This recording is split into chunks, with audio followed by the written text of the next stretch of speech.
Ve chvíli, kdy bývalá notářka na zásnubách mého bratra otevřela můj původní rodný list, otci zbledla tvář a mámě vypadla sklenice z ruky, protože celá rodina uviděla, že jsem jediná dědička, kterou se pokusili vymazat. 15 let jsem byla ta dcera na odpis, vyhozená z domu v 15, s batohem na zádech, nálepkovaná jako nevděčná, zaživa pohřbená pod ložemi, zatímco padělali můj podpis, škrtali moje jméno z dokumentů a převáděli majetek na oblíbence.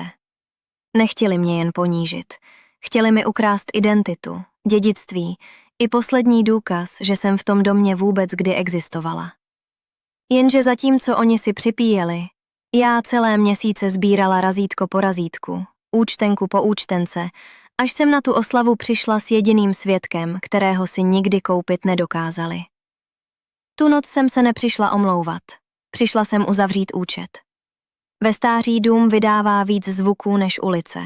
Dřevo praská, hodiny dýchají na stěně, konvice sténá těsně před varem. A my, po životě stráveném v běhu, se učíme slyšet to, co jsme dřív přecházeli. Ráno se mi prsty nechtěly sevřít. Kolena oznamovala každý schod jako rozsudek. A stejně jsem vstávala brzy, jako celý život. Nejdřív z povinnosti, pak ze zvyku a nakonec proto, aby mě smutek nenašel ležet v posteli. Byla jsem dcera, kterou v tichosti využívali. Ta, co uklízí, ta, co ustupuje, ta, co se omlouvá ještě dřív, než něco udělá. V 15 mi strčili do ruky batoh a vyhodili mě. Bez obejmutí, bez návratu. Jen suchá věta, že rodině dělám ostudu. Tu větu jsem nosila desítky let jako kámen v kapse, abych nezapomněla, že si nesmím dovolit se nadnášet. Pracovala jsem, učila se, jedla tvrdý chleba, spala málo. Dívala jsem se, jak mi mládí míjí výlohy, do kterých jsem nikdy nevešla. A víš, co bolí nejvíc? Ne hlad, ne zima. Ale když o tobě lžou s úsměvem slušných lidí. Říkali, že jsem nevděčná, že jsem labilní, že si vymýšlím. Když jsem našla upravené listiny, pokřivený podpis, moje jméno vytržené z místa, kam patřilo, nazvali mě paranoidní. Mě, která se třásla už při slově rodina. Roky jsem sbírala účtenky, kopie, razítka, data. Řádek po řádku, noc po noci. Jako bych si zašívala vlastní roztrženou kůži. Jenže tělo si vždycky řekne o své. Ten týden jsem cítila jinou únavu. Nebyl to spánek. Byla to tíha na hrudi, která nezná kalendář. Zametala jsem kuchyň a musela se zastavit uprostřed tahu, jako by vzduch zhoustl. Vyšla jsem 2 schody a srdce mi bez důvodu hořelo. V noci z dlaní na hrudní kosti jsem šeptala: Bože, nenech mě dohasnout, než dokončím, co jsi mi svěřil. Toho rána byla obloha bílá, bez odvahy být sluncem. Uvařila jsem slabou kávu, protože žaludek protestoval. Otevřela jsem na stole složku. Starý rodný list, vymazanou poznámku, převody, kopie od notáře. Přetáhla jsem prsty po zažloutlém papíru schovaném v obalu rodinné bible, po důkazu, který mi změnil osud. Moje jméno tam bylo. Moje pravé jméno. Ne to, které oni pošpinili. Vzpomněla jsem si na hlas své matky, roky poté, co mě vyhodili, když si myslela, že neslyším. Vyhodit tu holku byla nejlepší investice rodiny. Investice. Jako bych byla účetní ztráta. Tehdy mi po zátylku vyjela vona horka. Nebyl to jen vztek. Bylo to povolání, dovření kruhu. Sedla jsem si a dýchala. Šálek na podšálku se třásl. Řekla jsem si klidně, dnes už jen 1 krok. Vzala jsem telefon, abych potvrdila čas u notáře. Čísla se myslila. Obraz se na krajích začal zavírat jako pomalu zatahovaný závěs. Silně jsem mrkla. Vrátilo se to. Vstala jsem pro vodu. Chodba byla delší než jindy. Zeď, vždycky tam, se stala nouzovou oporou. Nohy najednou příliš lehké, jako by nebyly moje. V hrudi jsem ucítila kulatý, těžký stisk, tlačící zevnitř ven. Dech se rozpadl na krátké úlomky. Vteřina paniky, pak zvláštní klid. Svět jel dál, ale tlumeně. Hodiny odbíjely daleko. Pes štěkal z ulice, jako na konci tunelu. Voda z kohoutku, daleko, daleko. Opřela jsem se o zeď a sklouzla na studenou kuchyňskou podlahu. Kachličky mě dozad studily jako mramor v kostele. Podívala jsem se na stůl, otevřenou složku, po otevřenou Bibli. Tolik války, tolik let. Ruka znovu hledala hrudník. Tep, před chvílí rozházený, začal řídnout. 1. Pauza. Další pauza. Ježíši, to jediné jsem stačila říct. Vzduch se stenčil téměř do ničeho. Prsty mi znecitlivěly. Světlo z okna ztratilo obrys. První vyhasly barvy. Pak zvuky. Pak tíha. V posledním okamžiku, kdy jsem cítila tělo, přišel jediný suchý, hluboký úder v hrudi a pak najednou nepouzovalo nic. Když se srdce zastavilo, čekala jsem těžkou tmu. Nepřišla. Přišla jasnost. Nejprve jsem cítila, že už nejsem připoutaná ke studené kuchyňské podlaze. Viděla jsem své tělo opřené o kachličky, hlavu na stranu, ruku pořád blízko otevřené Bible. A přitom žádná bolest. Vůbec žádná. Artritída zmizela, sevření na hrudi zmizelo. Dušnost se rozpustila jako mlha na slunci. Byla jsem celá. Dole se scéna rozběhla. Kroky na chodbě, hlas sousedky, jak volá moje jméno. Telefon na hlasitý odposlech. Neodpovídá, prosím, rychle. Všechno naléhavé, všechno rozechvělé. A já v pokoji. Nebyl to chlad.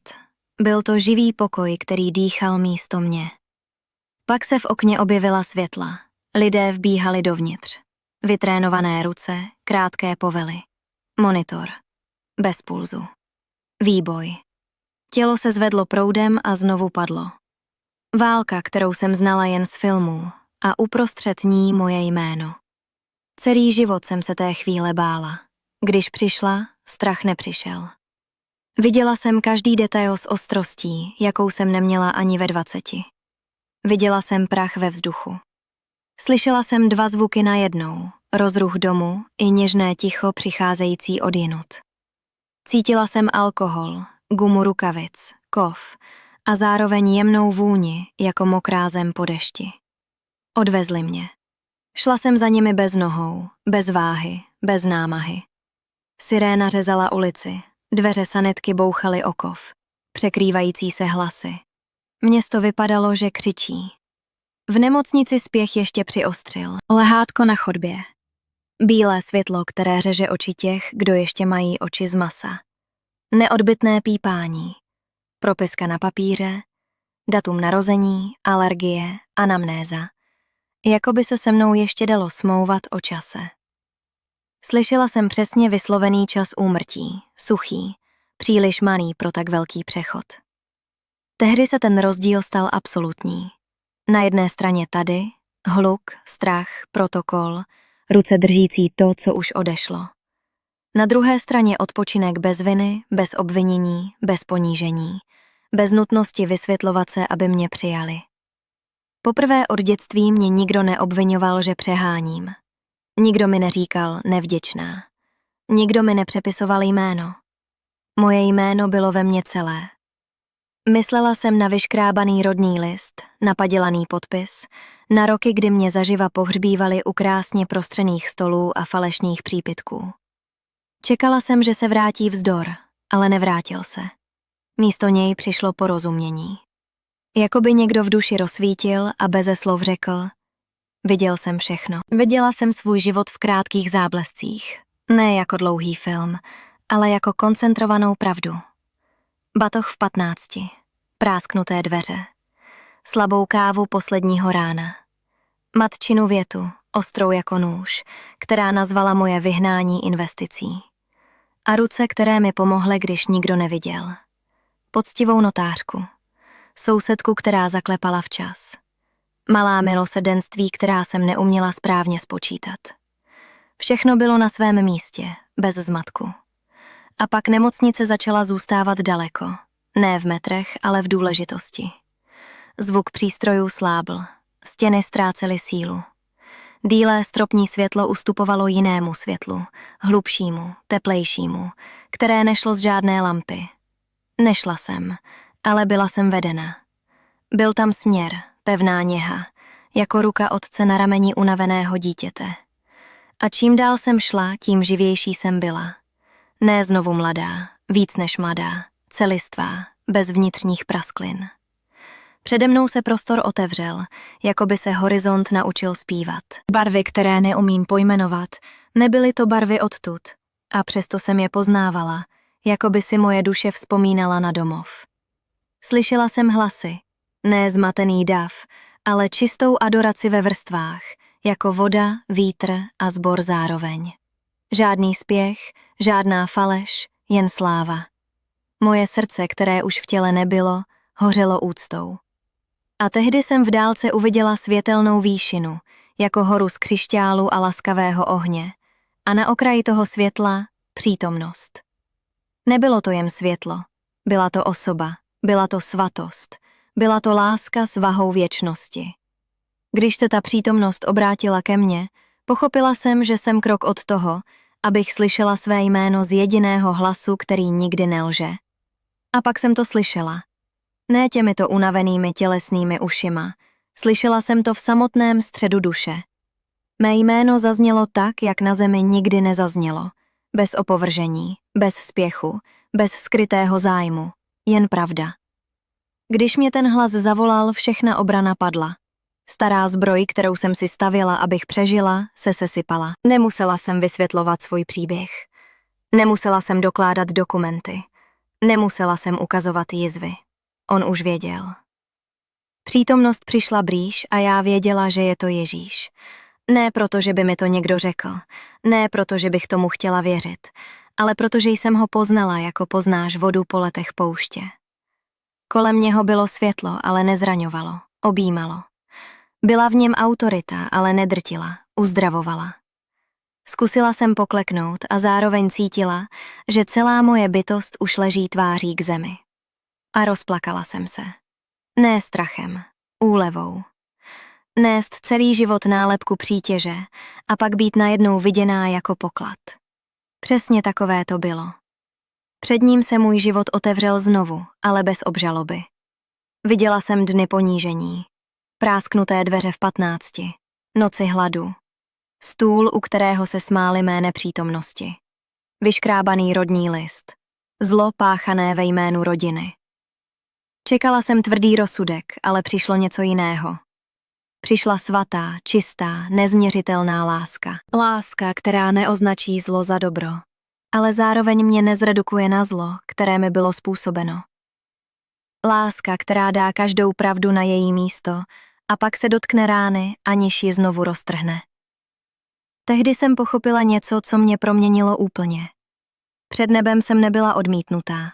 Byla jsem dcera. Milovaná dcera. Viděná dcera. Střežená dcera, když mě nikdo nestřežil. Cítila jsem ruce, jinak to neumím říct, ruce světla na své hrudi. Kde byl uzel, rozvázal se. Kde byla hanba, byla očištěna. Kde byla vina, utišila se. Ano, vina, protože jsem nesla i skryté viny. Nejen za to, co mi udělali druzí.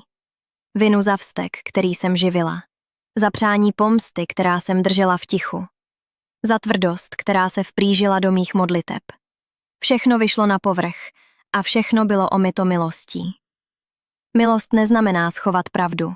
Milost je pravda s milosrdenstvím. Světlo, které vstoupí do zamčené místnosti duše a řekne, zůstanu tady s tebou, za mnou. Jako strážci pokoje stály bytosti v adoraci. Andělé, myslím, že ano, neměli lesk podívané, měli krásu poslušnosti. V jejich přítomnosti jsem pochopila, jak moc nebe znamená řád, čistotu, radost bez hluku.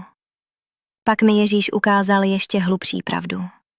Jeho spravedlnost se nemíní, ale jeho čas není můj čas. Já chtěla konečný odpočinek. Chtěla jsem zůstat. Tam nebyla lež, tam nebyla otrávená paměť. Tam nikdo nepadělal lásku.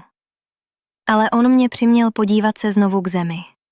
Viděla jsem svůj stůl s otevřenou složkou, pootevřenou Bibli v ošoupaném obalu. Lidi, kteří pro mě plakali. Cesty, které ještě nebyly ujité. Bez pohnutí rtů ke mně mluvil v duchu. Ještě to neskončilo. Ucítila jsem sevření sladké i hořké zároveň. Sladké, protože mluvil on. Hořké, protože návrat bolel dřív, než začal. Pane, vrátit se kvůli čemu? Zeptala jsem se v tichu. A odpověď přišla jako klidná řeka. Abys svědčila, abys položila pravdu tam, kde byl podvod. Abys svým příběhem, který tě málem zabil, osvobodila jiné. Abys odpustila bez smlouvání s pravdou. Abys ukázala, že jsem tě držel od začátku. Odpustit. To slovo bylo těžké. Řekla jsem, nevím, jestli to dokážu. A on, láskou, která neponižuje, mi dal pochopit, že se nevrátím sama. Ta samá milost, která se mě dotkla tam, půjde se mnou sem. V té chvíli ze mě odešel všechen strach ze smrti a začal odcházet i strach ze života. Když se ti dotkne věčnost, názor lidí se sedne z trůnu. Chtěla jsem tu chvíli zadržet. Chtěla jsem v tom světle zůstat ještě století. Ale ucítila jsem, jak jsem tažená zpět, nejdřív jemně, pak silněji. Hlasy adorace se vzdalovaly, jas se stáhl do ranního koridoru. Než se ten pohled ztratil, slyšela jsem v sobě poslední zaslíbení. Já budu s tebou. Pak přišla tíha. Přišel drsný zvuk. Přišlo tělo, tvrdé, omezené, unavené. Přišla chuť vzduchu násilím tlačeného do plic. Přišla bolest. A pochopila jsem, se slzami, které nebyly jen smutek ani jen radost, že jsem zpátky. Ne proto, že by na mě nebe zapomnělo, ale proto, že mě poslalo. Vrátila jsem se. A návrat bolel. První pocit byl kámen v hrudi, jako by se ve mně zabouchla železná brána. Vzduch vcházel trhavě, hručně, nehodně pokoje, kterého jsem se právě dotkla. Otevřela jsem oči a bílé nemocniční světlo mě řízlo jako nůž. Někdo vykřikoval čísla. Někdo mi říkal jménem. Někdo mi ve spěchu svíral ruku. A v tom chaosu jsem si pomyslela, Pane, jak těžké je tělo. Těžké bolestí, těžké pamětí, těžké hranicemi.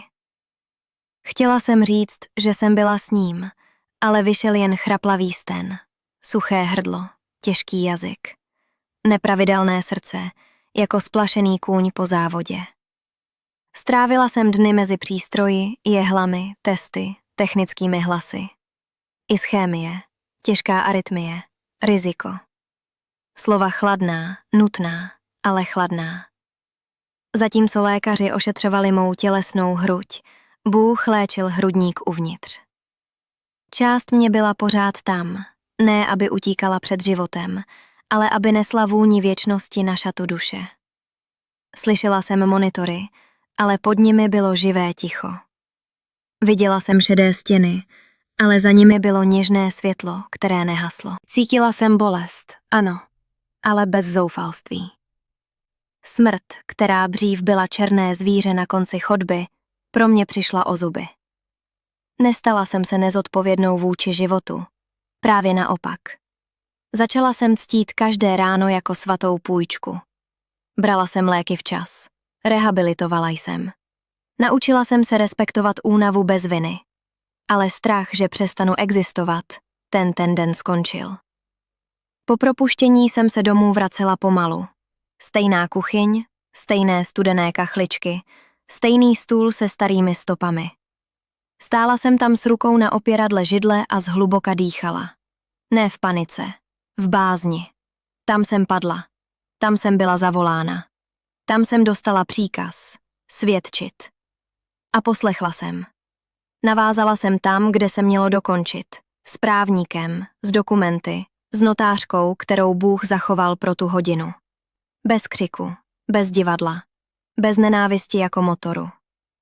Když jsem vstoupila do salonku na bratrových zásnubách, už mě nevedla pomsta. Byla to spravedlnost, pevná, nutná, ale čistá. Přečetla jsem každý papír, ukázala jsem každý podvod. Podepsala, co podepsáno být mělo. Nechala právo udělat svou práci. Majetek byl zablokován. Maska spadla. Lež zůstala bez podlahy. Nevrátilo mi to dětství. Nesmazalo to noci hladu. Nesmazalo to dveře zabouchnuté před 15letou holkou.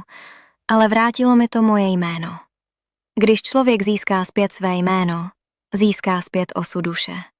Odpustila jsem. Odpuštění neznamenalo nazvat zlo dobrem.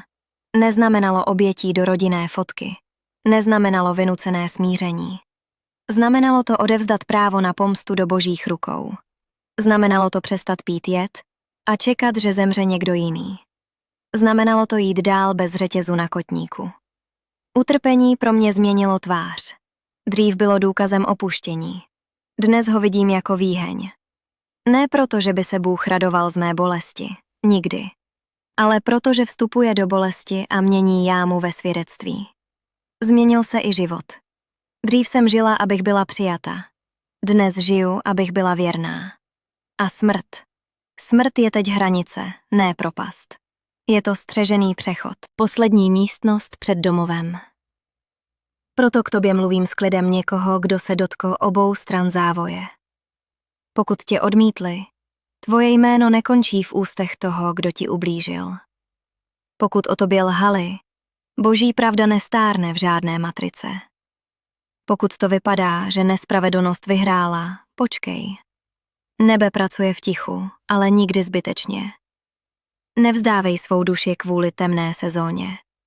Nesmlouvej se svědomím jen proto, abys seděl u stolu těch, kdo tebou pohrdají. Nezaměňuj zpoždění za boží nepřítomnost. On vidí, on ví. On tě volá celým jménem. A když noc tlačí, opakuj tiše, jako jsem opakovala já na kuchyňské podlaze. Ježíši. To jméno projde nemocničními zdmi, starou vinou, strachem ze smrti i hlukem vlastní mysli. Nemám všechny odpovědi země, mám něco lepšího, jistotu. Pro tvůj dnešek existuje smysl, pro tvoji ránu existuje útěcha, pro tvůj příběh existuje spravedlnost a pro toho, kdo mu důvěřuje, existuje věčnost. Spočiň v tom, nejsi zapomenutý, jsi vedený. Krok za krokem, k pokoji, k domovu.